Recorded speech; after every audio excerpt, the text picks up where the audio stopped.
So hello बच्चों, कैसे हो सब। और आज हम स्टार्ट करने वाले हैं क्लास 10th सिविक्स का चैप्टर 2, जिसका नाम है फेडरलिज्म। ठीक है, तो चलो पहले तो इस वर्ड को समझ लेते हैं कि फेडरलिज्म का मतलब क्या होता है, और उसी के साथ में हम इसका हिंदी मतलब भी समझते हैं। तो पहले इसके वर्ड को समझते हैं कि फेडरलिज्म का मतलब क्या है आखिरकार। तो जैसे कि आपको पता है, ठीक है, मेरे बच्चों को पता है कि फेडरलिज्म का मतलब होता है संघवाद। क्या होता है? संघवाद। ठीक है, संघवाद ये एक आइडियोलॉजी बन जाता है। ठीक है, ये एक आइडियोलॉजी बन जाता है, और इस आइडियोलॉजी के अंदर में, ठीक है, हमें पढ़ना पड़ता है कि किस तरह से कोई भी कंट्री संघ बना करके, ठीक है, यानी कि कोई भी कंट्री फेडरल हो करके अपने स्टेट को ज़्यादा बेटर तरीके से गवर्न कर सकता है। ठीक है, और इसी चीज़ को हम बोलते हैं फेडरलिज्म। आई होप इस वर्ड का मतलब आपको समझ में आया होगा। फिलहाल हम जैसे जैसे चैप्टर में आगे बढ़ेंगे वैसे वैसे हम इसका एक प्रॉपर डेफिनेशन सीखेंगे। ठीक है, अब थोड़ा ओवरव्यू देख लेते हैं। जो ओवरव्यू की बात करते हैं हम, तो हमने चैप्टर 1 में पहले तो वर्टिकल डिवीजन ऑफ पावर पढ़ा था। ठीक है, अगर आपको याद होगा तो इसके अकॉर्डिंग जो फॉर्म ऑफ पावर शेयरिंग था, तो फॉर्म ऑफ पावर शेयरिंग में दो चीज़ें थी। पहला एक हॉरिजेंटल डिस्ट्रीब्यूशन ऑफ पावर, और दूसरा वर्टिकल डिवीजन ऑफ पावर। तो हॉरिजेंटल डिवीजन ऑफ पावर में हम पावर को तीन जगह पर शेयर करते हैं या डिवाइड करते हैं। Vertical form of power setting में हम पावर को यहाँ भी तीन जगह पर डिस्ट्रीब्यूट करते हैं। ठीक है, लेकिन जब हम वर्टिकल पावर शेयरिंग करते हैं तो इसमें हम पावर को सेंट्रल गवर्नमेंट में, ठीक है, स्टेट गवर्नमेंट में और लोकल गवर्नमेंट में, ठीक है, यहाँ डिस्ट्रीब्यूट करते हैं। लेकिन जब हम पावर को हॉरिजेंटल के फॉर्म में शेयर करते हैं तब हम इसे लेजिस्लेचर में करते हैं, एग्जीक्यूटिव में करते हैं और जुडिशरी में करते हैं। ठीक, आई होप आपको ये समझ में आया होगा। तो इस चैप्टर में हमें फेडरलिज्म में एक्चुअल में देखना है, ठीक है, वर्टिकल डिवीजन ऑफ पावर को। आई होप ये चीज़ आपको क्लियर हुई होगी। तो जैसे जैसे हम चैप्टर में आगे बढ़ते हैं तो हमें मिलता है वर्टिकल डिवीजन ऑफ पावर, ठीक है, किसके बीच में? Among different level of the government is one of the major form of power sharing in modern democracy. तो ओवरऑल आपको ये पता चल चुका है कि इस चैप्टर में हमें पढ़ना क्या है, कि किस तरह से हम पावर का वर्टिकल डिस्ट्रीब्यूशन करके, ठीक है, पावर का हम वर्टिकल डिस्ट्रीब्यूशन करके हम इस चैप्टर को और बेटर तरीके से समझ सकते हैं। ठीक है, तो चलो आगे बढ़ते हैं। ये रहा आपका चैप्टर फेडरलिज्म, और नेक्स्ट स्लाइड है आपका what is federalism. I hope आपको विजिबल होगा। ठीक, अब यहाँ पर देखो, अब व्हाट इज़ फेडरलिज्म, ठीक है, ये एक क्वेश्चन भी है। ठीक है, और उसी के साथ ही साथ मैं आपको इसी क्वेश्चन की हेल्प से समझाऊंगा भी, ठीक है, कि फेडरलिज्म का मतलब होता क्या है। अब जैसे आप लोग इस स्लाइड पे देख सकते हो यहाँ पर, ठीक है, फेडरलिज्म का मतलब क्या है। यहाँ पर फेडरलिज्म का मतलब बताया गया है। Federalism Federalism is a system of government in which power is divided between a central authority and the constituent political unit। अब इस वाले सेंटेंस का मतलब ये है कि फेडरलिज्म क्या है। फेडरलिज्म एक सिस्टम है, ठीक है, और इस सिस्टम के अकॉर्डिंग हम गवर्नमेंट के, ठीक है, पावर को डिवाइड करते हैं। ठीक है, किन में? Central authority and constituent political unit. अब तो सेंट्रल अथॉरिटी तो आपको समझ में आ रहा है क्या है। जैसे हम पावर के वर्टिकल डिवीज़न की बात करते हैं तो वर्टिकल डिवीज़न में हम पावर को यहाँ पर सेंट्रल गवर्नमेंट में डिवाइड करते हैं। ठीक है, उसके बाद स्टेट गवर्नमेंट में डिवाइड करते हैं, उसके बाद यहाँ पर लोकल गवर्नमेंट में डिवाइड करते हैं। ठीक है, लोकल गवर्नमेंट में डिवाइड करते हैं। लेकिन कई देशों में क्या है ना कि ये पावर जो है ये दो ही लेवल में डिवाइड की गई है। इंडिया में हम इसे तीन लेवल में देख सकते हैं। ठीक है, जैसे अमेरिका में क्या है, यूएसए में पावर को दो जगह डिवाइड किया गया है, उसकी सेंट्रल अथॉरिटी के पास में और स्टेट अथॉरिटी के पास में। लेकिन जब हम इंडिया की बात करते हैं तो इंडिया में उसी पावर को तीन जगह डिवाइड किया गया है, जो कि लोकल गवर्नमेंट भी है। ठीक है, तो यहीं पर उसका मतलब होता है कॉन्स्टिट्यूएंट पॉलिटिकल यूनिट, कि कॉन्स्टिट्यूशन ने अपने पूरे सिस्टम को कितने पॉलिटिकल यूनिट में डिवाइड किया है। वहाँ पर दो लेवल की गवर्नमेंट है या फिर तो वहाँ पर तीन लेवल की गवर्नमेंट है। ठीक है, इस चीज़ को, तो आई होप आपको ये डेफिनेशन क्लियर रहा होगा। अगर नहीं है तो मैं क्लियर कर देता हूँ, आप इस डेफिनेशन को अच्छे से लिख लो। ठीक है, व्हाट इज़ फेडरलिज्म। आगे बढ़ते हैं अब। ठीक है, अगर बुक में देखें तो बुक में भी इस चीज़ को समझाया गया है, यहाँ पर ध्यान दो। Federalism is a system of government in which the power is divided between a central authority and the various constituent unit of the country. तो जहाँ तक मैंने आपको समझाया है कि सेंट्रल अथॉरिटी का मतलब हो जाता है सेंट्रल गवर्नमेंट, ठीक है, और अदर कॉन्स्टिट्यूएंट यूनिट का मतलब हो जाता है उसकी लोकल गवर्नमेंट या फिर तो उसका स्टेट गवर्नमेंट, ठीक है। आई होप आपको ये चीज़ क्लियर हुआ रहा होगा। अब यहाँ पर आते हैं, अगर हम इंडिया की बात करते हैं, ठीक है, तो इंडिया की कंडीशन बहुत हद तक बहुत बेहतर है।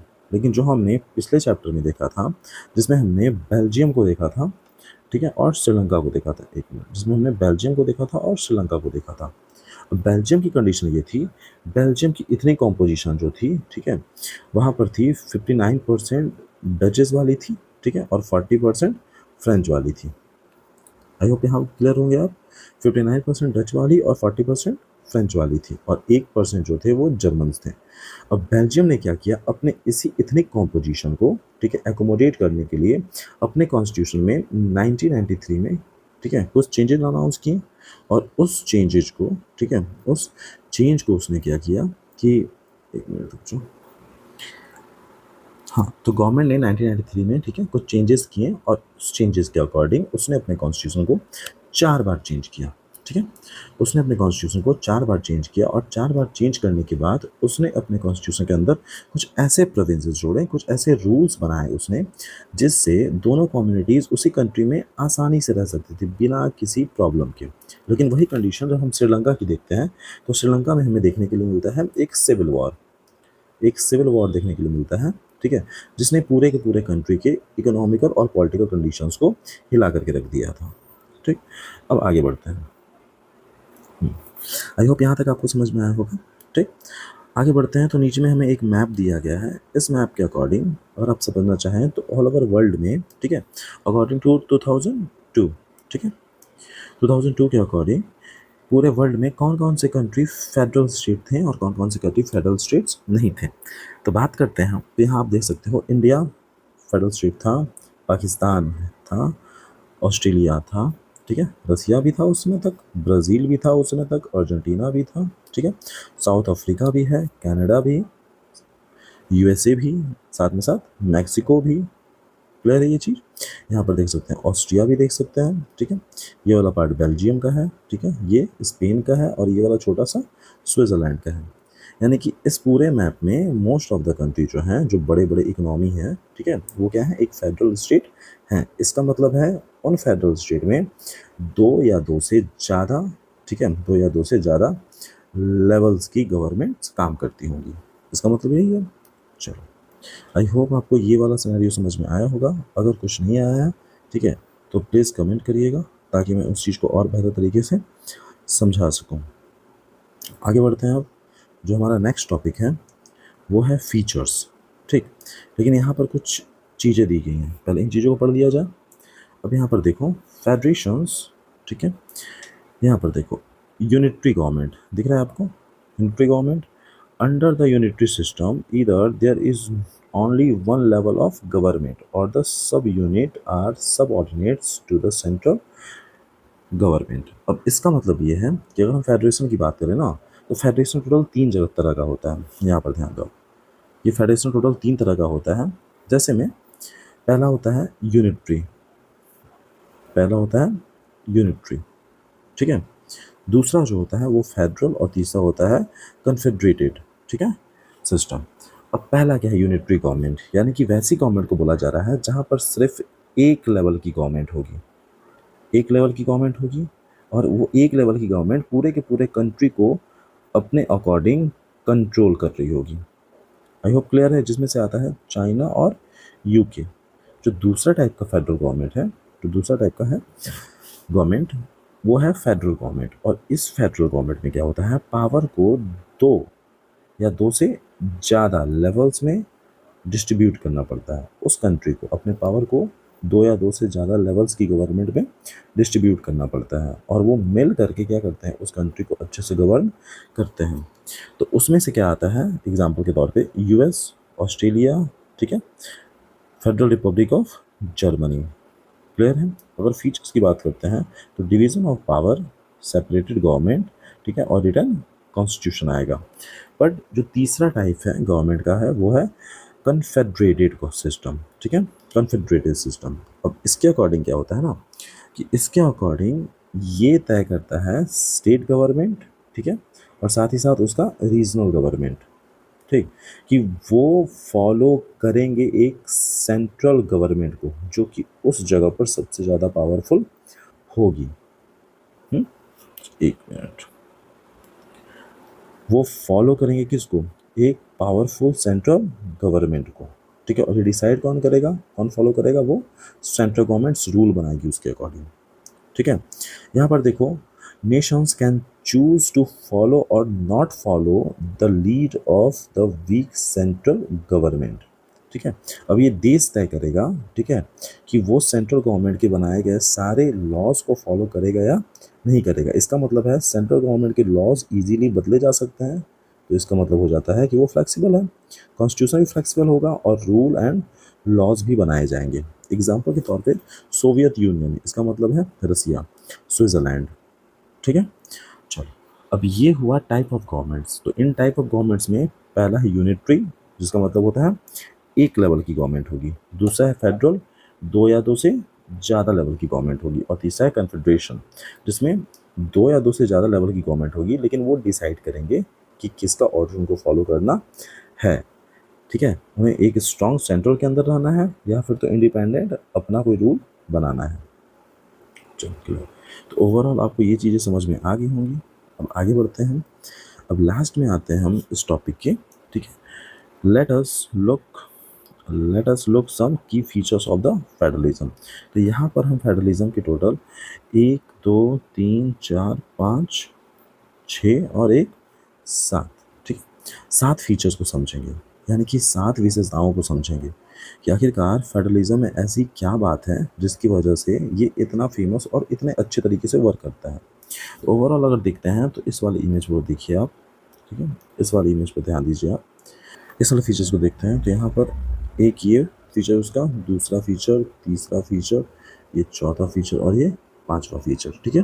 अब एक एक करके इनके फीचर्स को समझते हैं हम लोग, ठीक, इनके फीचर्स का मतलब क्या है, ठीक है, और किस तरह से इसके फीचर्स काम करते हैं।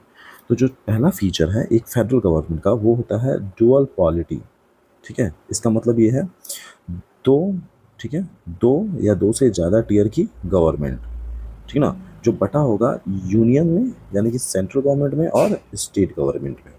तो ये पहला फीचर है कि अगर कोई स्टेट या कोई नेशन, ठीक है, और कोई स्टेट या फिर तो कोई कंट्री अगर वो फेडरल गवर्नमेंट है तो उसमें ज़रूर दो, ठीक है, या दो से ज़्यादा लेवल की गवर्नमेंट्स मिलेंगी। जैसे कि यूएसए में कितने हैं, 2 हैं, और इंडिया में कितने हैं, 3, ठीक। आगे बढ़ते हैं अगले फीचर की तरफ, ठीक। अगला फीचर है डिवीज़न ऑफ पावर, ठीक है। अब पावर डिवीज़न का मतलब होता है पावर को क्या करना, बांटना, ठीक है, पावर को बांटना। तो पावर को बांटने के लिए जब हम पूरे के पूरे फेडरल गवर्नमेंट को बनाने के लिए, ठीक है, एक वर्टिकल लाइन का यूज़ करते हैं जिसमें पावर होता है सेंट्रल गवर्नमेंट के पास, स्टेट गवर्नमेंट के पास और लोकल गवर्नमेंट के पास, ठीक है। तो जब पावर को हमने इन तीनों में डिवाइड कर दिया, ठीक है, तो इन सबों को सब्जेक्ट देना पड़ेगा आपको कि ये कौन से सब्जेक्ट पे अपना डिसीजन दे सकते हैं, ये कौन से सब्जेक्ट पे अपना डिसीजन दे सकते हैं और ये कौन से सब्जेक्ट पे अपना डिसीजन दे सकते हैं। अब यहाँ पर सब्जेक्ट का मतलब है ना, ठीक है, सब्जेक्ट का मतलब है जैसे कि डिफेंस, रेलवे, फिनांस, ठीक है, एजुकेशन, ठीक है, ये सारे हो गए सब्जेक्ट। तो वही देखना है कि इन सारे सब्जेक्ट में से किन किन पर यूनियन गवर्नमेंट यानी कि सेंट्रल गवर्नमेंट लॉ बना सकती है, किन किन पर स्टेट गवर्नमेंट लॉ बना सकती है और किन किन पर दोनों मिल के बनाएगी। तो जिस पे सिर्फ स्टेट गवर्नमेंट बनाएगा, ठीक है, उसको बोलते हैं हम लोग यूनियन लिस्ट, ठीक है। जिस पे सिर्फ स्टेट गवर्नमेंट बनाएगा उसको बोलते हैं स्टेट लिस्ट, और जिस पर दोनों मिल के बनाएंगे उसको बोलते हैं कॉन्करेंट लिस्ट। क्लियर है, आई थिंक ये आपको समझ में आया होगा। तो सबसे पहला कौन सा है, यूनियन लिस्ट, ठीक है। थर्ड पे चलते हैं हम लोग, ठीक है। जो थर्ड है हमारा रिटन कॉन्स्टिट्यूशन। रिटन कॉन्स्टिट्यूशन का मतलब ये है कि आपको सारी पावर्स, ठीक है, आपने वो सारे के सारे पावर्स, ठीक है, जो कि central government, state government and local government को पास ऑन किया है, बांटा है, ठीक है। तो क्या ये सारे पावर्स बाद में उनसे छीने भी जा सकते हैं क्या? ठीक है। तो इसी चीज़ को आपको क्या करना है, कॉन्स्टिट्यूशन में लिख के बताना है कि एक बार जब हम फेडरल गवर्नमेंट, ठीक है, बना रहे हैं, जब एक बार हम फेडरलिज्म को अपना रहे हैं, तब हमने पावर को सेंट्रल गवर्नमेंट से निकाल करके स्टेट गवर्नमेंट में दे दिया है, तब उससे पावर छीना जाएगा नहीं। और स्टेट गवर्नमेंट से पावर लेकर के हमने लोकल गवर्नमेंट को दे दिया गया है, तब भी यहाँ पर पावर को छीना जाएगा नहीं, ठीक है। तो ये चीज़ आपको सबसे पहले कहाँ लिखना पड़ेगा, कॉन्स्टिट्यूशन में लिखना पड़ेगा, ठीक है। कि आप कॉन्स्टिट्यूशन में लिख करके दीजिए कि आप जो पावर सेंट्रल गवर्नमेंट को और स्टेट गवर्नमेंट को दे रहे हैं वो दोबारा आप उनसे छीनिएगा नहीं। तो ये हुआ आपका तीसरा। अब बढ़ते हैं चौथे पे, ठीक है, कॉन्स्टिट्यूशनल सुप्रीमेसी। कॉन्स्टिट्यूशनल सुप्रीमेसी का मतलब होता है कि फाइनल पावर किसके पास रहेगा, ठीक है, फाइनल पावर रहेगा कॉन्स्टिट्यूशन के पास में, ठीक। कि कॉन्स्टिट्यूशन सेंट्रल गवर्नमेंट को अगर पावर दे रहा है, स्टेट गवर्नमेंट को पावर दे रहा है, ठीक है, तो पावर देने वाला है कॉन्स्टिट्यूशन, ठीक है। और कॉन्स्टिट्यूशन को छोड़ करके और कोई दूसरा इनके पावर को कम या ज़्यादा नहीं कर सकता है। अब तो जाहिर सी बात है, ठीक है, कि कॉन्स्टिट्यूशन में चेंज कर सकते हैं हमारे लेजिस्लेचर, यानी कि लोकसभा वाले मेंबर्स और राज्यसभा वाले मेंबर्स। अगर वो चाहें तो इनके पावर को घटा या बढ़ा सकते हैं, ठीक। लेकिन वो करना पड़ेगा उन्हें 2/3 वोटिंग से, 2/3 वोटिंग से, ठीक है, जो कि बहुत टफ है कॉन्स्टिट्यूशन में चेंज करने के लिए, जिसे बोलते हैं कॉन्स्टिट्यूशनल अमेंडमेंट, ठीक। तो ये चौथा फीचर हो गया। और पांचवें फीचर पे चलते हैं हम लोग, independent judiciary. Supreme court role in interpreting the constitution and resolving disputes. In case अगर मान लेते हैं, ठीक है, कि सेंट्रल जो गवर्नमेंट है, ठीक है, वो स्टेट गवर्नमेंट के पावर को कम कर रहा है, ठीक है, या छीन रहा है, तब उसमें सुप्रीम पावर होगी किसके पास, सुप्रीम कोर्ट के पास में, कि वो इन दोनों के मैटर में, सेंट्रल गवर्नमेंट के मैटर में और स्टेट गवर्नमेंट के मैटर में इंटरफेयर करे। और इंटरफेयर करने के साथ साथ जो सही वर्डिक्ट है, ठीक है, चाहे वो सेंट्रल गवर्नमेंट के हक में हो या स्टेट गवर्नमेंट के हक में हो, ठीक है, वो उनको प्रोवाइड करे। तो आई होप आपको ये फीचर समझ में आया होगा फेडरलिज्म का, ठीक है। एक बार फिर से मैं ओवरव्यू दे देता हूँ। सबसे पहले क्या है, ड्यूअल पॉलिटी, मतलब 2 लेवल की गवर्नमेंट, 2 टियर की गवर्नमेंट सिस्टम। दूसरा है डिवीज़न ऑफ पावर। तो डिवीज़न ऑफ पावर में देखना होगा कि सारा पावर को हमको डिस्ट्रीब्यूट करना पड़ेगा यूनियन लिस्ट में, स्टेट लिस्ट में और कॉन्करेंट लिस्ट में।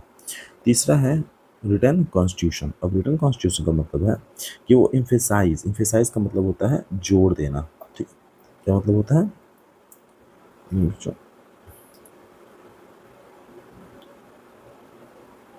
जोड़ देना, ठीक है। तो वो जोड़ देगा किस बात पर, ठीक है, structure framework, the longest written constitution पर, कि फाइनल पावर किसके पास होगी, कॉन्स्टिट्यूशन के पास होगी। और कॉन्स्टिट्यूशन ही, ठीक है, पावर को शेयर करेगा, ठीक है। और फाइनली कॉन्स्टिट्यूशन ये डिसाइड करेगा कि किसको कितना पावर मिलेगा। चौथा है कॉन्स्टिट्यूशनल सुप्रीमेसी, यानी कि कॉन्स्टिट्यूशन में अगर एक बार लिख दिया गया है कि स्टेट गवर्नमेंट को, ठीक है, अपने ट्रेड में ये छूट है कि वो अपने ट्रेड को अपने अकॉर्डिंग हैंडल कर सकता है, तो ये पावर कॉन्स्टिट्यूशन के थ्रू उसको मिली है, इसको सेंट्रल गवर्नमेंट छीनेगा नहीं। इंडिपेंडेंट जुडिशरी, कि अगर सेंट्रल गवर्नमेंट और स्टेट गवर्नमेंट में अगर किसी तरह का भी कोई भी अनबन होता है, मतभेद होता है, तो फाइनल रिजॉल्व करने की जो राइट है वो होगी सुप्रीम कोर्ट की। आई होप आपको ये फीचर पूरा का पूरा समझ में आया होगा, ठीक है। और अगर लिखना चाहते हैं तो इसको वीडियो पॉज करके आप लिख लीजिएगा, कोई दिक्कत नहीं है। आगे बढ़ते हैं। तो ये सातों फीचर्स मैंने आपको बहुत अच्छे से समझा दिए हैं। अब बुक के अकॉर्डिंग आ जाते हैं, ठीक है।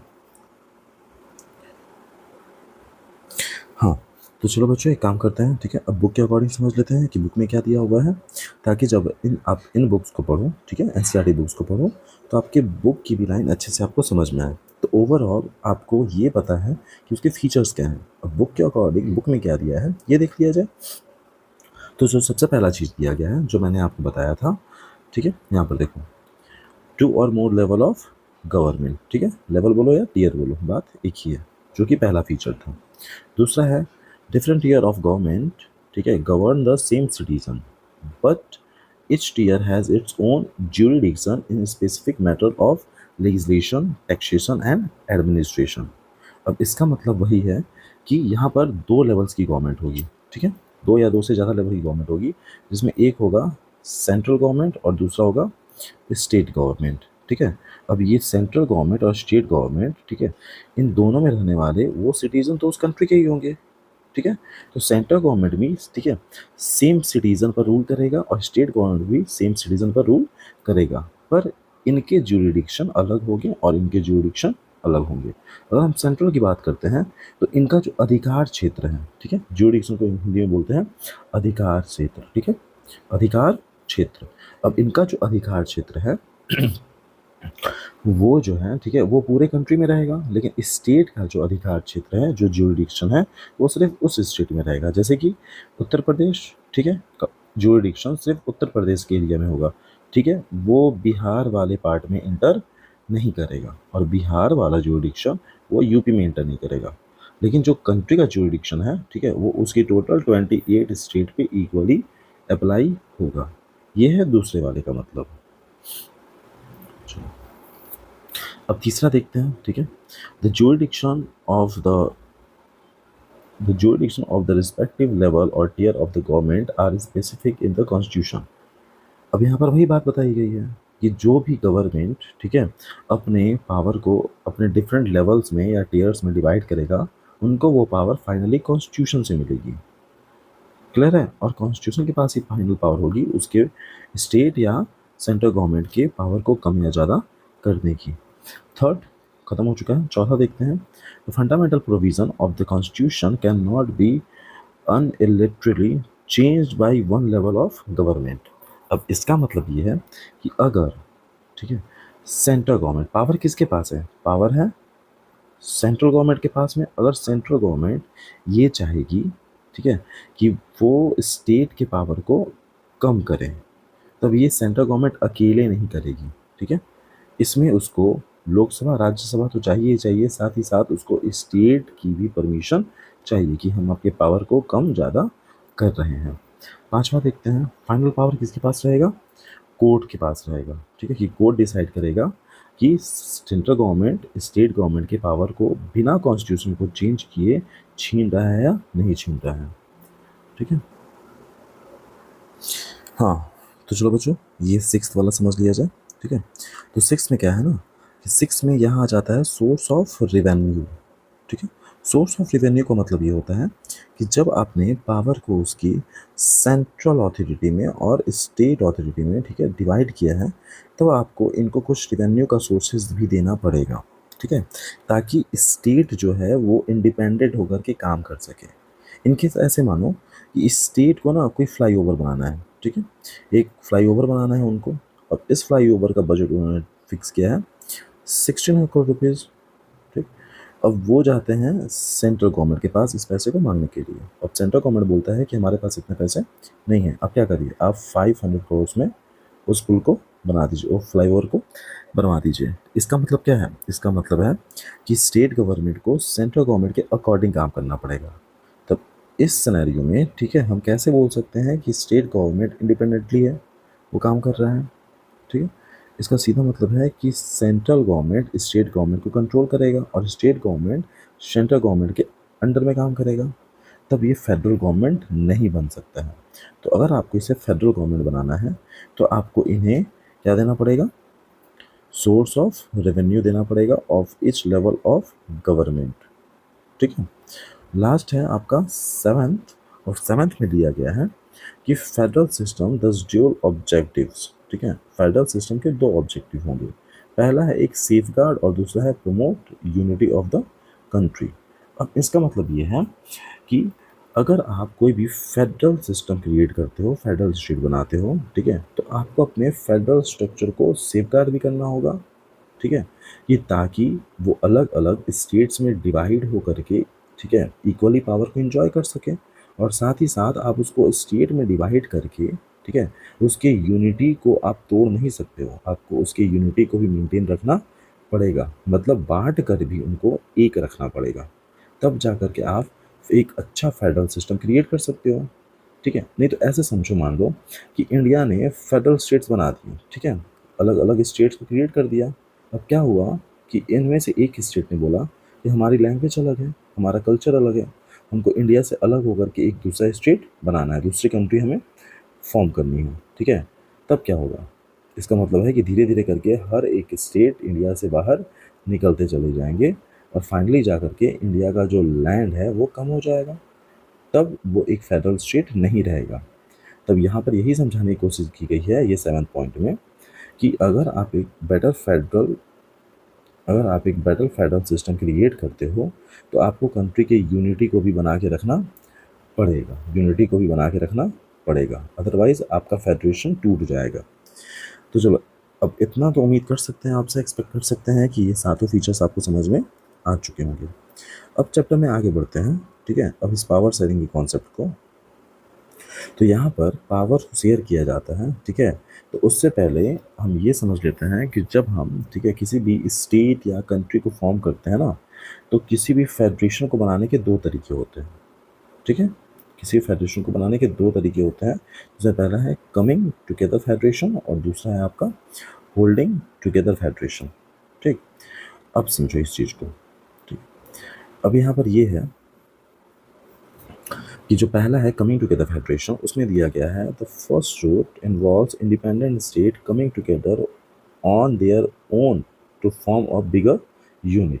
अब यहाँ पर इस चीज़ को समझते हैं कि ये छोटे छोटे जो आपको इंडिपेंडेंट स्टेट्स दिख रहे हैं, ठीक है, छोटे छोटे इंडिपेंडेंट स्टेट्स दिख रहे हैं। अब ये क्या बोल रहे हैं ना कि हम आपस में आते हैं, आपस में मिलते हैं और एक बड़ी सी कंट्री का फॉर्मेशन करते हैं, ताकि हमें क्या बनी रहे, हमें यूनिटी बनी रहे और साथ में हमें कोई तोड़ ना पाए। तो इसको बोलते हैं कमिंग टुगेदर फेडरेशन, क्योंकि ये सारे के सारे स्टेट एक जगह आते हैं और मिल करके क्या बनाते हैं, एक बड़ा सा फेडरेशन क्रिएट करते हैं, जिसमें सभी इक्वल पावर को एंजॉय करेंगे आपस में और उनमें यूनिटी भी बनी रहेगी, जिनको दोबारा से अपनी कॉलोनी बनाना या फिर तो इन पे रूल करना ईजी नहीं होगा। वहीं पर दूसरी तरफ जो है वो है होल्डिंग टुगेदर फेडरेशन, ठीक है। अब इसमें क्या है कि एक बड़ी सी कंट्री है, ठीक है, और उस बड़ी सी कंट्री ने अपने एडमिनिस्ट्रेशन को अच्छे से संभालने के लिए, अपने इथनिक कॉम्पोजिशन को और अच्छे से, ठीक है, मैनेज करने के लिए उसने क्या किया है कि इसको छोटे छोटे हिस्सों में तोड़ा है, ठीक है। लेकिन ये यूनाइटेड है, इसकी जो बाउंड्री देख रहे हो ना, ये यूनाइटेड है और इससे किसी भी स्टेट को बाहर निकलने की परमिशन नहीं है, ठीक। तो ये भी अपने अलग पावर को एंजॉय करेगा, ये भी और ये भी, और साथ में ये भी, ये पांचों अपने पावर को एंजॉय करेंगे। अब इनका डिवीज़न किया इसलिए जाता है ना कि इथनिक कॉम्पोजिशन को एकोमोडेट करने के लिए, अपने इथनिक कॉम्पोजिशन को एकोमोडेट, जैसे कि बेल्जियम ने किया था।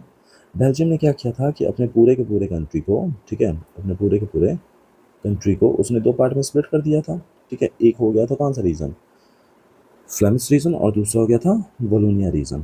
फ्लेमिश में रहते थे डच, वलोनिया में रहते थे फ्रेंच, और यहाँ पर 1% कौन थे, जर्मन स्पीकिंग थे, ठीक है। तो उसने अपने कंट्री को अच्छे से चलाने के लिए, ठीक है, इसको रीजन्स में डिवाइड कर दिया था, ताकि ये ये डच कम्युनिटी और ये फ्रेंच कम्युनिटी आपस में लड़ाई ना करे और यहाँ पर सिविल वॉर क्रिएट ना हो, जैसे कि श्रीलंका में हम देख सकते हैं, ठीक है। तो इंडिया का भी फंक्शन यही है। इंडिया कौन सा है, होल्डिंग टुगेदर फेडरेशन, ठीक, कि इंडिया ने अपने सारे स्टेट्स को होल्ड करके रखा है, पकड़ करके रखा है, ताकि उससे कोई भी स्टेट बाहर ना जा पाए और इंडिया की यूनिटी पर कोई भी खतरा ना आए, ठीक। अब इन दोनों की एग्जांपल देख लेते हैं। जैसे कमिंग टुगेदर फेडरेशन की जो एग्जांपल है वो है यूएसए, स्विट्जरलैंड एंड ऑस्ट्रेलिया। वहीं पर होल्डिंग टुगेदर फेडरेशन यानी कि वो स्टेट जिन्होंने अपने सारे स्टेट्स को होल्ड करके रखा है, वो कंट्री जिन्होंने अपने सारे स्टेट्स को होल्ड करके रखा है, ठीक, उसे बोलेंगे हम लोग, ठीक है, होल्डिंग टुगेदर फेडरेशन, जिसमें आ जाएगा इंडिया और बेल्जियम, ठीक। आई होप आपको ये समझ में आया गया होगा। अब यहाँ पर ना मैं एक वर्ड यूज़ कर रहा हूँ, हमेशा मैं यूज़ करता हूँ स्टेट, ठीक है। स्टेट में बच्चों देखो, स्टेट कंट्री के लिए बोला जाता है, यूज़ किया जाता है। यहाँ पर आप स्टेट का मतलब ये मत समझ लेना, ठीक है, कि वो बिहार झारखंड यूपी की बात कर रहा हूँ। स्टेट इस सेंस में कंट्री को भी बोला जाता है, और अगर उसके लोकल गवर्नमेंट्स की बात करें तब वहाँ पर आ जाएंगे, ठीक है, उसके बाकी के रीजन्स, रीजनल गवर्नमेंट्स, जैसे झारखंड, बिहार, यूपी, ये सारे के सारे, ठीक। लेकिन जब भी हम वर्ल्ड पॉलिटिक्स में या फिर तो पॉलिटिक्स में अगर हम यूज़ करते हैं स्टेट वर्ड यानी कि राज्य, ठीक है, तो हमेशा ये यूज़ होगा कंट्री के लिए, और कॉन्स्टिट्यूशन में भी राज्य वर्ड यूज़ हुआ है हमेशा कंट्री के लिए। ठीक, चलो अब आगे बढ़ते हैं। यहाँ तक आई होप आपको समझ में आया होगा। यहाँ पे क्वेश्चन है, इफ फेडरलिज्म, देखते हैं, if federalism, if federalism work only big countries, why did Belgium adopt it? थोड़ा सा इसको डिस्कस करते हैं। यहाँ बोल रही है ये, ठीक है, यहाँ ये बोल रही है कि अगर जो फेडरलिज्म है वो सिर्फ बड़े बड़े कंट्रीज़ में वर्क करता है, तो बेल्जियम जैसी छोटी कंट्री ने इसे क्यों अडोप्ट किया। आपको पता है फर्स्ट चैप्टर में बेल्जियम हमारे स्टेट हरियाणा के जितने बड़ा था, जिसकी पॉपुलेशन 2 करोड़ से थोड़ी सी ज़्यादा थी। ठीक, लेकिन इसमें इसके इथनिक कॉम्पोजिशन यानी कि डच बोलने वाले और फ्रेंच बोलने वाले, ठीक है, वो क्या थे, आपस में लड़ने के लिए तैयार थे। लेकिन इसके इथनिक कॉम्पोजिशन को एकोमोडेट करने के लिए हमने डचों को भी पावर दे दी और फ्रेंच को भी पावर दे दी, जिससे क्या होगा कि बेल्जियम का हाल श्रीलंका वाला नहीं होता है, और यहाँ पर हमें किसी भी तरह का सिविल वॉर देखने के लिए नहीं मिलता है। ठीक है, तो ये इसका एक परफेक्ट आंसर हो जाएगा। चलो आगे बढ़ते हैं। What makes India a federal country.